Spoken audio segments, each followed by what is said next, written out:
We're standing right in front of the Incident Coordination Center of the Nigeria Center for Disease Control. Well, there are 22 of such incident centers scattered all across the country. Well, these incident centers came up way before the coronavirus outbreak, but they have become more active, especially using technology for one of the challenges that has been identified as it concerns coronavirus, which is contact tracing. The experts introduce us to SOMAS and how it works. We have what we call the Surveillance Outbreak Response Management and Analysis System. So it's called SOMAS for short. It's a biosurveillance tool. So what happens is there's some field worker who is somewhere in a local government area, somewhere in Nigeria, for example, and that person has a tablet with this application installed on it, and immediately they have a case or an event or signal that they go to. They key in that information at that point, and we see it real time here at our center. We also have about 22 public health emergency operation centers that have been set up just like this in 22 states in Nigeria, right? They also have these dashboards at their venues. So unlike before where we were paper-based, where someone has to clock in a paper, send it within 24 hours, within a week that goes to the state from the LGA, and then within a month the state sends it to the national. Real time, as soon as someone keys in anything into their tablet, we see it here real time.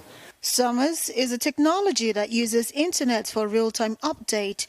But when there is no internet, that poses a challenge. But there is a solution. So the challenges that we have actually encountered, we have also used technology to solve the challenges. For example, we know that this would be internet-based, right?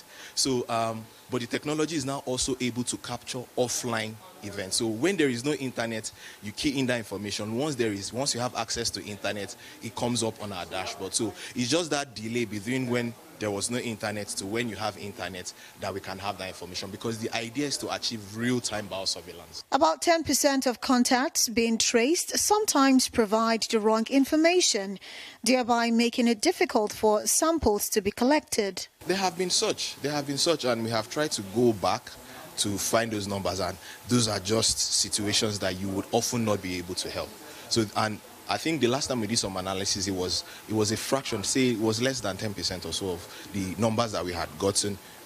And those are the points of entry at the time. So it was subsequently we said, you know what, validate these numbers before you go. So that's the mitigation to avoid such. While the frontline workers put their lives in harm's way to keep us all safe, and with over 500 confirmed cases of the coronavirus in Nigeria, it is now becoming clearer why Nigerians should stay at home and observe all the advisory for the containment of the coronavirus.